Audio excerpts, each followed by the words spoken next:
Well, joining us right now on Pure West Radio is the Haverfordwest County Chairman, Rob Edwards. News confirmed today that Haverfordwest first team manager Nicky Hayen has left the club.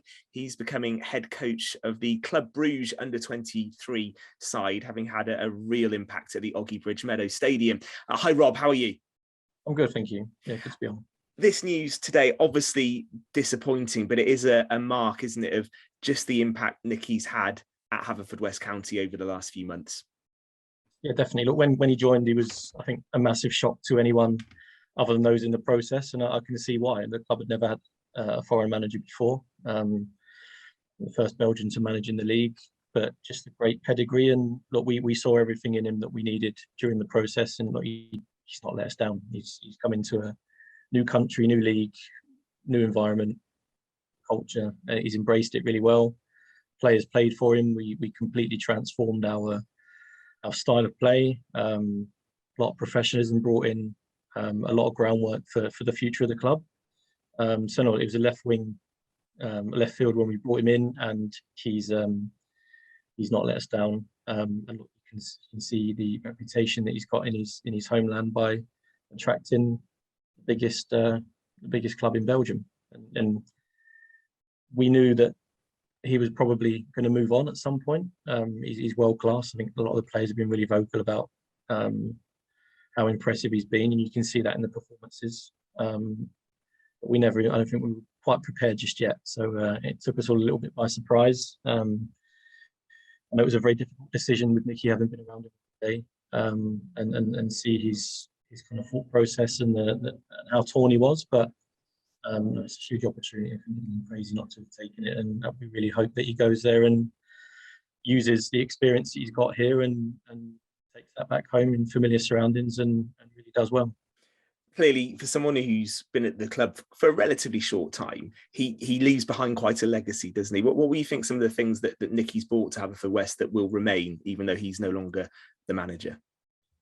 I think it's difficult to pinpoint kind of one specific or a few specific things. It's just a general mentality shift. I mean, we've moved in a short space of time. We've moved to a club that has a real chance to be a lot more professional, move in towards a full-time environment. And he brought into that ethos when he joined.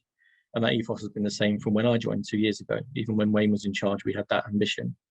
It's just that there's just an unexplainable buzz really around the place. And you've seen that in some of the attendances towards the end of the season, the interaction between the club and the community, which is something we would do anyway, but Nicky's obviously brought that extra bit of oomph to that, and his desire to integrate himself into the community. There's difficult to pinpoint specific, but there's just a real buzz around the place.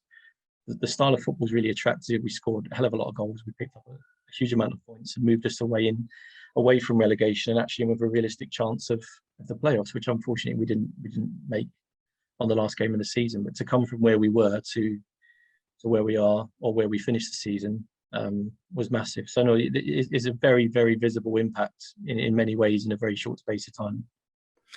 Obviously, it happens now. We're in June. Pre-season is now very close. You've already made some really good additions to the squad. And supporters could be a bit worried about the timing of this. What would you say to them, Rob? I would agree. The timing is not great. We start pre-season next week. So yeah, we were unprepared for such a scenario. Nicky was actually due to be with me in London anyway on Monday to discuss pre-season and planning for the future. So obviously our topic of conversation changed slightly after the interest late last week and over the weekend. So yeah, we have to move quickly. I think we learned a bit from the previous process that we need to have something in place. We need to have a future-proof and a contingency plan in place. So we've had a number of people that have been on our radar. Kept in touch with people that we've always highlighted as someone that we'd love to work with at Haverfordwest. So we plan to act very quickly, and that's already in process. We have a couple of candidates that we've had in mind and we've approached straight away.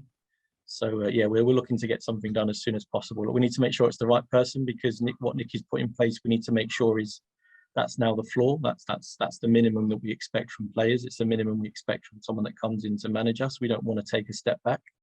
So we have to make sure it's the right person, but yeah, the plan is to act very quickly, and in an ideal world, we'll have somebody in place for early next week.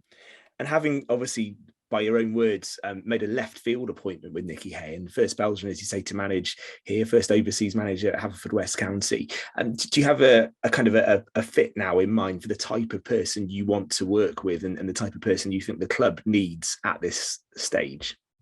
We do. I think, look, we appointed Nicky for a reason, because a lot of attributes he had, and his vision, his work ethic, professionalism is really important for where we want to be.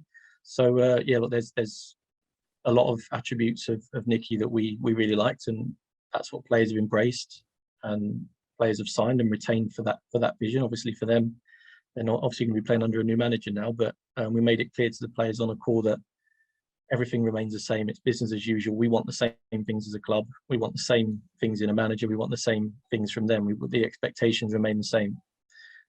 So yeah, we've got a clear idea of the type of person that we want, and we know will suit the way we want to play, and where we want to get to in the next few years. Okay, well, listen, for anyone watching now, can they expect an announcement relatively imminently? What was a promise in football yesterday is a lie the following day. So who knows what's going to happen? But yeah, we're hopeful we'll be able to get somebody in place by the weekend. Okay, and for Haverfordwest County to lose a manager to Club Brugge, that it would have been unthinkable just a few months ago, wouldn't it? Yeah, what was your reaction to that, Rob? You must be learning all the time on this job. I thought it was spam, to be honest. No, it was when you're sitting down on a Saturday morning and you get an email from the CEO of Club Brugge. The first thing is absolute shock, and the second is a mixed emotions. Really, I was kind of proud, frustrated, sad, confused, but yeah, look, it shows obviously what an appointment he was in the first place, and I think we got that right. And it shows the draw that the club has for certain managers with that reputation back home. To have him with us even for a short space of time shows that the club's doing something right. So I ultimately ended up as a shock, but I think we're quite proud to have been able to attract somebody like Nicky and have the interaction with Club Brugge. And look, it's been made clear to us, look, there's potentially a relationship going forward with them in terms of sharing information, sharing coaching workshops, CPD, potentially a pre-season friendly, a kind of an affiliation with them going forward. Obviously, with Nicky's love for the club and the county, and he'll have his opportunity. And I think he wants his opportunity to make a point as well to everyone associated with the club and what his time meant to him. And that's something that he can obviously elaborate on. But there's a desire to really have some kind of a relationship with Club Brugge going forward, which for Haverfordwest is a massive thing. Whatever we can get from them is going to really benefit where we want to get to. So there's positives to come out of it. Football moves quickly, doesn't it, and in very strange ways. And if that's something that comes out of it, that's a good thing for Haverfordwest County. And all systems go now with pre-season underway very soon, pre-season friendlies to play, the squad having to bring in new players and a new manager. It remains an exciting time, doesn't it? Always. I mean, we said when I informed Ryan yesterday, he was doing our documentary. Bad news is obviously we've lost Nicky. The good news is we've got episode 1 sorted. So that's a positive. No, it's it never stops here. We know football's fickle; it changes every day, as you've said. But it's business as usual. Plans the same, vision's the same. We're all just continuing to move forward. Well, Rob, really grateful to you for your time on Pure West Radio, and I think we should say all the very best to Nicky Hayen as well, because he certainly made a big effort to settle into life in Pembrokeshire. He got the club out and about in the community. He was always great talking to the local media and to us at Pure West in particular. So we send Nicky our very best wishes as well. Thank you for your time, and we look forward to hearing who will be the next manager of Haverfordwest County. Thanks for your time today. Pleasure.